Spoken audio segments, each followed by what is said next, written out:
Hello, it's Sunday and we're here waiting outside the fuel centre at Formula Student UK. I'm joined with former Red Bull technician Calum Nichols. Absolute pleasure to have you here, Cal. So thank you for coming and spending some time looking at our car. Obviously not the most ideal weekend situation for us. But you know what ups and downs are like working in the garage. So how do you sort of push through something like this? Well, I think, especially in an event like this in Formula Student, I say there really is no losses, only lessons. All of this process and finding that is typical.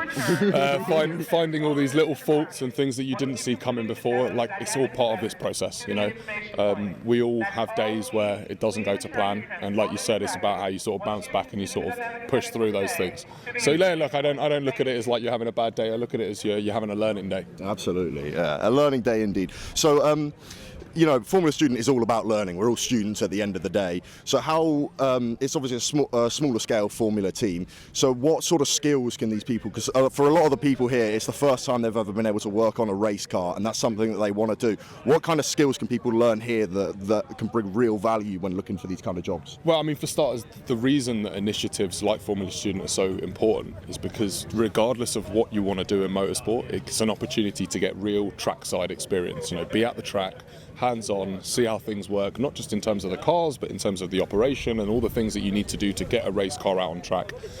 So that's where it's relevant, in that you have to start somewhere, and this is a great stepping stone for people to sort of get used to these environments and the way that the teams work. Yeah, absolutely. So, on a bad day when things don't go your way, what is the number one thing that you would say gets you back up and you can see the light at the end of the tunnel? I mean, the most important thing on the bad days is really how you function as a team. I tell you, on some of my worst days at an F1 circuit, it's always been my teammates that sort of pick me up and get me through it. So that's another thing that's really important about sort of doing this project is just sort of understanding how important it is to have a team around you. On the really bad days, I guess I always have this thing of, each day when you close the garage doors and you go, that day is done. And tomorrow's a new one, and it's a long year. And for us in Formula One, obviously it's a long season. You're going to have bad days. Yeah. And I just think a little bit of awareness of, that they ain't going to last. And if you keep pushing and you get through them, you're going to have some great days as well. Absolutely, there is always a light at the end of the tunnel, not necessarily a pot of gold at the end of the rainbow, but you can get there in the end. We spoke a bit about your technical side, so you're now doing an ambassador role at Red Bull. So how does that help you sort of integrate with people coming into the industry, and what do you like about doing that?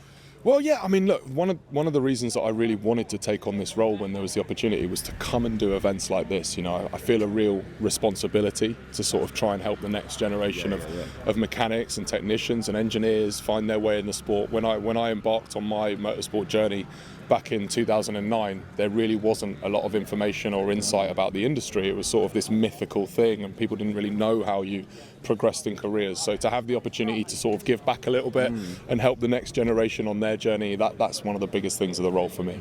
Yeah, absolutely. So journey is a massive thing, and everyone, especially myself, I've just graduated and I don't know where to go next. So from you, when you started your journey into motorsport in 2009, how did that feel, and how did you not see a massive mountain and get to a fantastic role at the front lines of Red Bull Racing? You were there. Well, I think in some ways one of the advantages I had in that it was this mythical thing, Formula One, and you didn't really know how you were going to get it. So what I did at the time was I just focused on the steps that were right in front of me, and that's a lot of the advice that I give to people now. Each step is that little bit that you're doing right now, the work that's in front of you. That's important learning.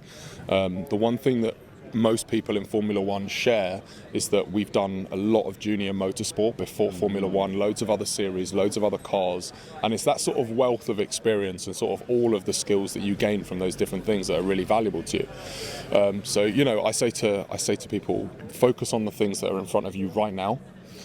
See Formula One if that's your goal, or WEC, or some of the other amazing motorsport series. If those are your goals, they're great long-term goals.